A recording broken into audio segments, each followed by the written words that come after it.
Hey guys, Palsteron here, and today let's talk about Tujen Logbooks. So we did 151 Black Scythe Mercenary logbooks over my live stream on twitch.tv/Palsteron.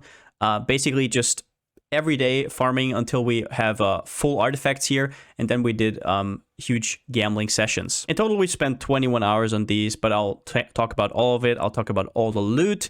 I'll throw in some tips so you can make more monies out of these. We'll talk about profit margins per logbook, per hour. We'll talk about the loot. But before we do that, we have to kind of set the ground rules for what we did here. So this is where we started, which is basically we bought 151. We wanted to do 150, but I had to do one more because I needed just a tiny bit more artifacts for that one Exalt that was still left in his in Tujen's inventory, right? So we did 151 Tujen logbooks, and we all bought them in bulk on TFT for 40C per. I think right now they're like 43, 44. I'm not sure. Whenever you're watching this, this is obviously going to change, so readjust your evaluation, obviously. Now, we also did not cherry pick any layouts. In fact, rather the opposite. Since we bought on TFT, a lot of these people obviously just kind of put out the good ones. They sell them for more, right? And they give us more of the bad ones with like not that good implicits. There was no boss maps in there, no like lucky find or anything. These were all very average to bad. Now, before we go into how much profit we made, how much exalts per logbooks, how much exalts per hour, I want to quickly go over some of the pitfalls, some of the things that you might actually not look out for when it comes to Tujen or logbooks, because there are some things that people just do not pick up that they should be, like breach rings. We're going to talk all about it. Now, first up, looking at my currency tab, this was by far the highest winner in here. Now, in total, we made a shit ton of money just off of like raw currency drops. So most of these exalteds came actually from the logbooks themselves. If you open a lot of currency chests, you'll get a ton of exalted shards. I'm pretty sure more than half of these exalts were actually from exalted shards. It is crazy. Definitely prioritize those. Then we have a ton of regrets. We have like ancient orbs. Orbs of Unmaking didn't really drop. A ton of just raw chaos, right? And a ton of stacked decks, which is either a lot of fun or a lot of money, however you prefer it. Now, I'm putting this up front because this is basically more than half of the total currency that we made. And why is that so important? This is raw currency. It is extremely easy to convert, right? You already have currency, right? A lot of those you're going to use. A lot of those you can convert in like 2 trades. Stack decks go, they sell like hotcakes. So this will save us a ton of trading time, basically, which means a lot. You know it. There's a lot of currency methods out there that take like hours on end to sell. This one is definitely not like that, but let's go over the other stuff that you actually have to sell. Now, there's also rogue markers down here, and I want to talk about heist in general, right? Also, Val orbs, these are actually quite expensive. This is like, what, 12, 13x worth of Val orbs as of this recording, right? Now, if we go into the contract tab, so one of the chests you should definitely prioritize is the heist chests. Heist chests will drop a contract every single time. If you have quantity of, if you have chest quantity, they can drop 2, sometimes even 3. And they have a chance to drop a blueprint. As well as that, you'll get a ton of rogue markers. So those are extremely strong. Now, the biggest contracts to look out for are deception contracts, which right now, as of this recording, go for like 8 to 9 chaos in bulk on TFT. And unusual gem blueprints, which as of this recording go for like 50 chaos in bulk. Obviously, these are all up for change. Now, other stuff that we dropped was just like catalyst in general. I basically vendored all the bad ones. You can do the vendor recipe, right? We dropped a 6-link astral plate randomly. The only good unique we dropped was a chef's, which as of this recording is like 10 chaos. Now, these are basically all from Tujen, right? All these special maps you'll see will be from Tujen. If we go into the map tab here, now I will say these can actually now drop from logbooks, which I wasn't aware. But in total, like 5 of them, I think, were from the logbooks in total. And the rest was just from Tujen, right? So there's not that many dropping. Then I want to talk about breach rings. These are actually worth something. It doesn't matter what they roll. The rolls do not matter. The thing is, this league, grasping males are pretty huge. People are buying these and try to get the 100% global defense mod. If you don't know, grasping males are basically the space that has at least one weird-ass mod, right? Like a breach mod. For example, this gain 10% of lightning damage is extra chaos damage. That is a grasping male only mod. And the way you can get these is by vendoring 60 breach rings. So full inventory of breach rings. Now, the item level of the item will be determined by the lowest breach ring you put in. So be careful. From Tujen, they will range from 83 to 86, actually. Now, I left these 86 ones here because they actually sell for quite a bit. I think they sell for like 10 to 12 chaos on TFT right now. And all the other ones I had, the 85s, the 84s, the 83s, I basically converted into grasping mails. Now for this recording, I didn't hit anything, but if you're selling them in bulk, you can sell them for 3 to 4 chaos each, right? So I actually put that into the calculation, not me being unlucky, right? Just the average. So long story short, buy all the breach rings you see from Tujen. They're super inexpensive in terms of how much currency they take. Now, anything else? Well, we dropped a crap ton of these delirium maps. These actually sell quite well. They're a little bit tricky to sell. Basically, it's about like 60%, 40% delirious, and then also the map tier, right? So these can be a little bit tricky to sell. What I usually do is I completely underprice them. I just throw them on TFT for like, I don't know, a few exalts, right? And I say, anyone want to buy all of these, right? And it usually works out. So we dropped like over 50 of these actually. Yeah. We got this, right? Now, next one I want to talk about is these base types. Now, these are the ward base types, and there is one for boot slot, there's one for glove slot, and one for helmet slot. And you should be very alarmed when checking them out. Now, the thing about these is they have a roll range, right? So when I hover over alt here, you see ward 189, and the roll range is 164 to 189. People are paying a premium if you have a perfect roll. Now, you can reroll these with sacred orbs, right? But these are actually quite expensive right now. So if you get a perfect roll, that is straight up monies. Now, just to give you a little bit of a hint, for example, here I hit the 117 on the gauntlets. This is 1 exalt worth at eye level 85. So definitely check them before. The way you check that on PoE trade is base percentage right here in the armor filters.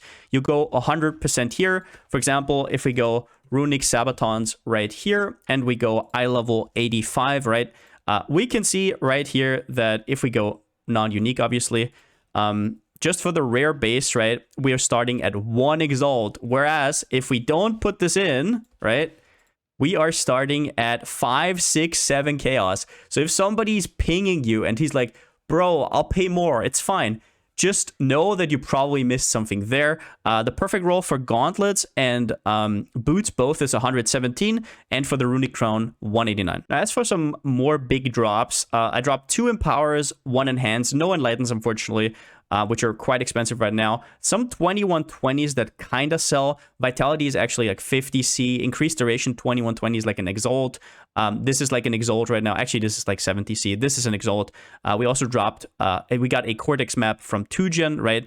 A few cluster jewels. I think the only one that's really noteworthy was, this is unfortunately an 83, so it's worth quite nothing. I think the only noteworthy one was an 85 with 12 passive cold damage from Tujen. Now, other than that, we also got quite a bit of money from fossils. I was actually quite surprised, and that's because Tujen gives you a lot of the good fossils, bound fossils, corroded fossils, shuddering fossils, which actually sell for quite a bit. These aren't even really worth taking from Tujen right now because they're just so devalued, right? You get a few prime chaotic resonators over there. Now, other than that, we have maps, right? As I said, these are worth quite a bit. I put city squares into equation for like 2 chaos each, but other than that, I didn't put any of those into the calculation. Now, as for div cards, this is basically nothing of our value. Frag tab was quite a bit. We got quite a few just straight up breach stones, right? You get a lot of splinters, basically. Some of the scarabs, and that's basically it. That's actually not all it. I also forgot that we got like a ton of ritual vessels. These sell extremely well if you have a lot of them. So definitely check that out on TFT and do not get spammed. Essences, basically nothing. You still pick them up, but it's basically nothing. They dropped in Screaming, obviously. You have to upgrade them all. But yeah, that's basically the gist of it. Now, as for numbers are fun, right? So first up, like I said, most of our money came from currency and stacked decks, right? This is like, as you can see here, total 222 exalts. Most of that is just straight up super easy and comfy to sell. Then you have some high stuff, which is annoying to sell. Frags, which is annoying to sell. Deli stuff, maps. These are all kind of like okay to sell, but you won't have super big bulk, so it could be a little bit annoying. But just having this one as a cushion up there, which is just always available, is huge, at least for me, right? Ward bases were a lot more than I thought because I almost got tricked, but I got like insta spammed for a few of them. And as I said, they're actually worth exalts. So definitely check that out if you have a good roll, right? Now, breach rings is also something that somebody told me about, which I wasn't aware of. Now, big stuff, it's basically just the gems, the Cortex one and stuff like that. Fossils, I was super surprised, but they sell actually very well.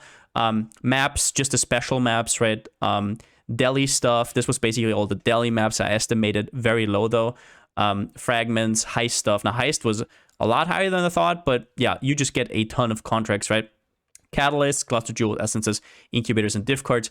Kind of not that important for a total of 222.45 exalts. But obviously it wouldn't be complete because we also paid exalts to do these, right? We paid 40.20x for 151 logbooks.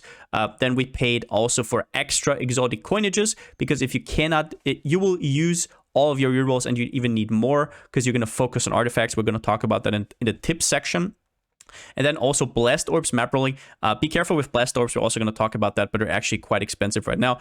Don't go overboard on them. So in total, that is a investment of 57.09 exalts. And if we add that up, we have a total profit of 165.36 exalts, with the profit per logbook being over an exalt.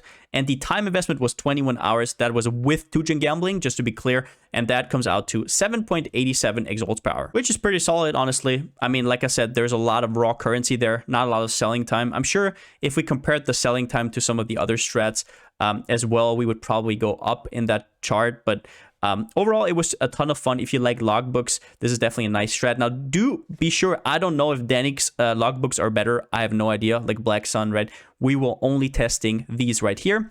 And other than that, let's go into some of the tips. Now, here's the thing. There's a lot of things to say about Tujen. There's a lot of things to say about logbooks in general. I will summarize the most important things. If you don't know anything about logbooks, I actually made a guide last week, so maybe check that out. I will link it down in the description as well as in the comments. Nothing really much changed since then. So basically, if you've never done a logbook or if you don't really know how to do them efficiently, check out that video if you haven't already. But let's get into the tips. First up, don't get discouraged by drops in the logbooks themselves. Tujen will reward you. What I mean by that is a lot of people did logbooks back in 3.15 when they came out, right? And there were like, there was so much loot in the logbooks themselves, and Tujen or any of the vendors were kind of like an afterthought, but not anymore, right? The thing is, they nerfed a lot of the remnants in the logbooks, and nowadays it's just artifacts are at your are one of your biggest things that you want to get, right? They will make you a lot of currency. I would say my estimate, I actually didn't track this, but my estimate is that about 2/3 to 3/4 of all the currency I made was just from Tujen. So don't be discouraged when you come out of a logbook and you made 20C. One of the problems with the change that artifacts aren't drops anymore, they just pop up, right? Is you don't feel the weight, right? Like Chris would say it, but that also means you don't really see that you actually get a lot. You actually get a lot of these artifacts, which will then later translate into a ton of stack decks, Vol orbs, Chaos orbs, big drops like Exalted, right? So just be aware of that and see it through up until the end. Now, next up, I want to put this right up here. Be sure you can actually do the boss, which is Vorana. Now, Vorana is pretty rippy, and if you put down remnants that you shouldn't be doing, like maybe bleed or poison without being immune, you're going to get slaughtered straight up, right? Unless you have a extremely well-rounded or good build. So just test that out before, right? You don't want to be in the situation where you buy like 100 logbooks and then you realize, oh, whenever I have a boss, I can't do it. And the reason I say that is because these bosses drop like 15 to like 30 reroll currencies, depending on how much remnants from quantity from remnants you actually have, right? So if you can't do them, that is so much money lost. It's like, I don't even know if this is that profitable if you cannot do the boss. Bosses are huge. Now, obviously, you don't have them on your maps. These maps are like on your logbooks. These logbooks are a lot more expensive that already have a boss, right? But you have like a 1 in 6-ish chance in every map to randomly encounter one. And if that happens, be prepared. If you cannot handle it, just don't take rough remnants whenever you see the boss spawn. Now, next up, just a quick reminder, as I already said in the first point, focus artifacts. Tujen is great. Most of your money will come from him.